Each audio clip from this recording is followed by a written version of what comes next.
সময়টা ১৯৯৬ সালের ৬ সেপ্টেম্বর সকাল। ঘুম থেকে উঠেই গৃহকর্মী মনোয়ারার কাছে পানি চাইলেন সালমান শাহ। কলিং বেল বাজল, নিজেই দরজা খুলে দিলেন। বাইরে মালি জাকির। ৩ মাসের বেতন পাওনা ছিল তার। টাকাটা চাইলে কোনো উত্তর না দিয়ে ভেতরে চলে যান সালমান।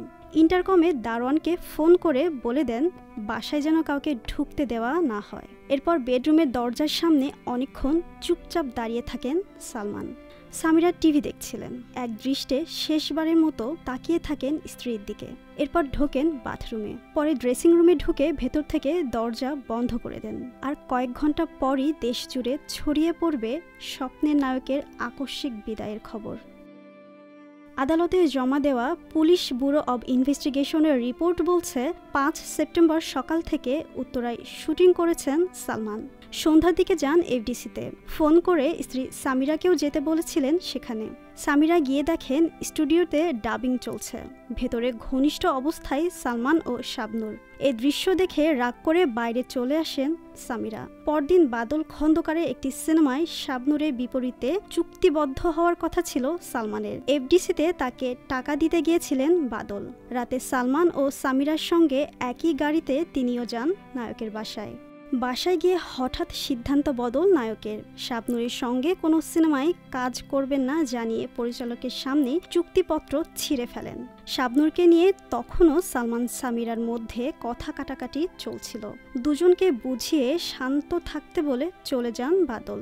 রাতে শাবনূর একাধিকবার কল করলে উত্তেজিত হয়ে চিৎকার করতে থাকেন নায়ক। শাবনূরকে জানিয়ে দেন কল না করতে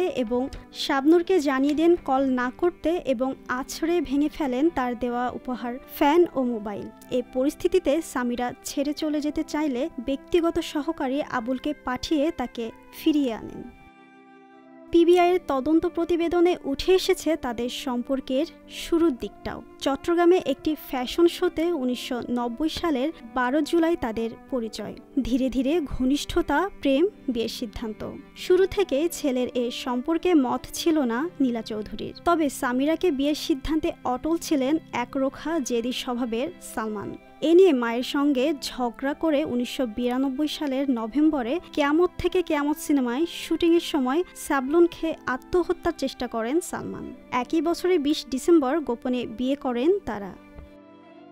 সালমান সামিরার জীবনে শাবনূরের আগমন ছিল অনেকটা ঝোড়ো হাওয়ার মতো, যে ধাক্কায় এলোমেলো হয়ে পড়েছিল তাদের সংসার। দিনে দিনে সালমান শাবনূর জুটি যত জনপ্রিয় হচ্ছিল ততই ফিকে হচ্ছিল সালমান সামিরার সম্পর্ক।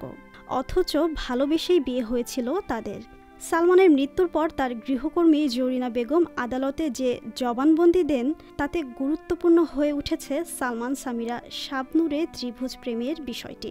সালমানের বাসায় প্রায় যেতেন শাবনূর। সামিরা চট্টগ্রামে থাকা অবস্থায় ২ দিন সালমানের বাসায় ছিলেন শাবনূর। একদিন সারা রাত, আরেকদিন বের হন রাত ১২টার দিকে।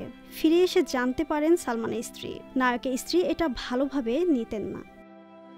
সামিরা ও শাবনূর দুজনকেই ভালোবাসতেন সালমান। শাবনূরকে বিয়ে করে দ্বিতীয় স্ত্রী হিসেবেও রাখতে চেয়েছিলেন। তবে সামিরার আপত্তিতে এটা সম্ভব হয়নি। এই জটিল সম্পর্কের বেড়াজাল থেকে শেষ পর্যন্ত বেরোতে পারেননি সালমান শাহ। পিবিআইয়ের তদন্তে উঠে এসেছে শুটিংয়ের সময় শাবনূরকে নিয়ে বিভিন্ন স্থানে থাকতেন সালমান। এমনকি ১৯৯৬ সালের ১৫ জুলাই সামিরা যখন চট্টগ্রামে, তখন গোপনে শাবনূরকে নিয়ে তিনি গিয়েছিলেন ভারত সফরে।